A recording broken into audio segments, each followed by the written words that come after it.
नमस्कार, आप देख रहे हैं डिजिटल न्यूज। मैं आपको 100% ओरिजिनल न्यूज बताऊंगा जो कि आपको जानना बहुत जरूरी है। वीडियो को लास्ट तक देखें, उससे पहले आप मेरे चैनल को सब्सक्राइब करें और एक लाइक जरूर करें। तो चलिए नजर डालते हैं आज के तमाम बड़े खबरों पर। दिल्ली के लाल किला के पास Hyundai i20 कार में हुए धमाके की गूंज अभी भी देश में महसूस की जा रही है। इस ब्लास्ट में मृतकों की संख्या बढ़कर 13 हो चुकी है और 20 से ज्यादा लोग घायल हैं। NIA और दिल्ली पुलिस ने इलाके को सील किया है। फोरेंसिक टीम लगातार साक्ष्य जुटा रही है। पूरे दिल्ली NCR में हाई अलर्ट घोषित है और जांच का दायरा कश्मीर व हरियाणा तक बढ़ा है।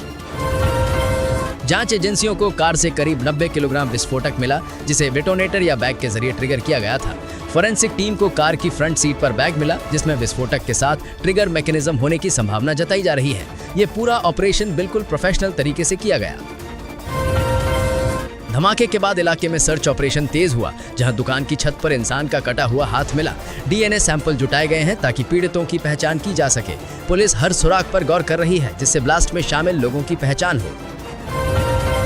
केंद्र सरकार ने तत्काल कैबिनेट मीटिंग बुलाते हुए इस धमाके को जघन्य आतंकी घटना घोषित किया। प्रधानमंत्री मोदी ने सभी सुरक्षा एजेंसियों को सख्त कार्रवाई के निर्देश दिए हैं। घायलों के लिए मुआवजे का ऐलान किया गया है और घटना की फास्ट ट्रैक जांच चल रही है।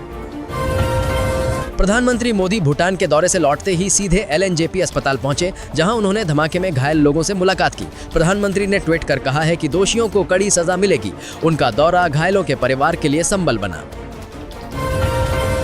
डॉक्टरों ने धमाके के लिए 26 लाख रुपए जुटाए थे ताकि विस्फोटक और तमाम सामग्री खरीदी जा सके। प्रवर्तन निदेशालय ED इस लेन देन की जांच में जुटी है। आर्थिक मोर्चे से भी पूरे नेटवर्क को तोड़ने की कोशिश हो रही है। कश्मीर में धमाके के तार जुड़ते नजर आ रहे हैं। घाटी के 100 से ज्यादा ठिकानों पर सुरक्षा बलों ने छापेमारी की और कई संदिग्धों को हिरासत में लिया गया। सफेद पोश और डॉक्टरों के नेटवर्क के खुलासे ने जांच को और गंभीर बना दिया है। जांच में सामने आया कि धमाके के लिए 37 दिन पहले एक शादी में टेरर मॉड्यूल की बैठक हुई थी। इसमें शामिल आरोपी पाकिस्तान स्थित हैंडलर से संपर्क में थे। सुरक्षा बलों को कश्मीर में मिले पोस्टरों से बड़े सुराग मिले हैं। बिहार के मुख्यमंत्री नीतीश कुमार ने एग्जिट पोल के बाद जनता का धन्यवाद जताया और कहा कि विकास को फिर जनता ने चुना है। 18 नवंबर को सरकार गठन की उम्मीद है। उनके कार्यकाल को लेकर चर्चाएं तेज हैं।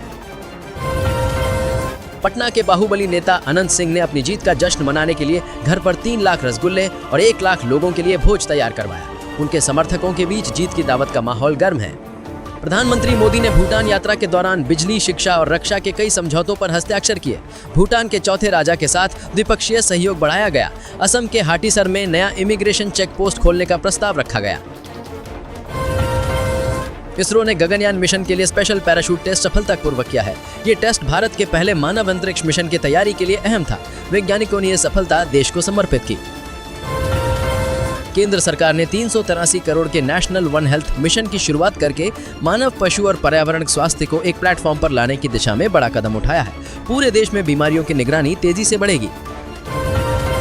मौसम विभाग ने उत्तर भारत में शीतल लहर का रेड अलर्ट जारी किया है। 48 घंटे में दिल्ली, NCR, पंजाब, हरियाणा और पश्चिमी UP में तापमान 3 से 5 डिग्री सेल्सियस गिरने का अनुमान है। नागरिकों को आवश्यक सावधानी बरतने की सलाह दी गई है।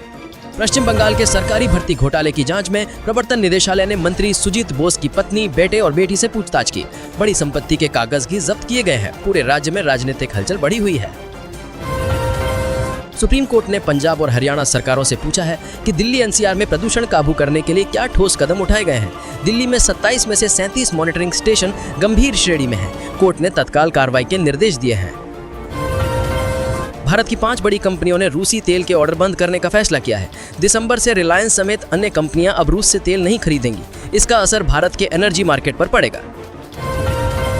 इजरायल भारत को 3 नई मिसाइलें देगा, जिससे दोनों देशों के रक्षा संबंध नए मुकाम पर पहुंचेंगे। ये मिसाइलें जमीन और समुद्र पर लक्ष्य साधने के लिए बेहद कारगर मानी जा रही हैं। लियोनेल मेसी भारत के फुटबॉल गोट टूर पर हैदराबाद सहित 4 शहरों का दौरा करेंगे। भारत में फुटबॉल प्रशंसकों के लिए यह बड़ी खुशखबरी है। मेसी के स्वागत की भव्य तैयारी हुई है। बांग्लादेश में शेख हसीना के खिलाफ मानवता के खिलाफ मामले में फैसला कल आएगा। पूरी राजधानी ढाका में हाई अलर्ट है। ICT कोर्ट ने फैसला सुनाने की तैयारी की है। पाकिस्तान के रक्षा मंत्री ने अफगानिस्तान को चेतावनी देते हुए कहा कि हम युद्ध की स्थिति में हैं और जवाब देंगे। राजधानी में आत्मघाती हमले के बाद पाकिस्तान में सुरक्षा बढ़ा दी गई है। तो दोस्तों, ये थी आज की हम खबरें। आपकी राय हमारे लिए महत्वपूर्ण है। हमें कमेंट में जरूर बताएं और चैनल को सब्सक्राइब करना ना भूलें। धन्यवाद।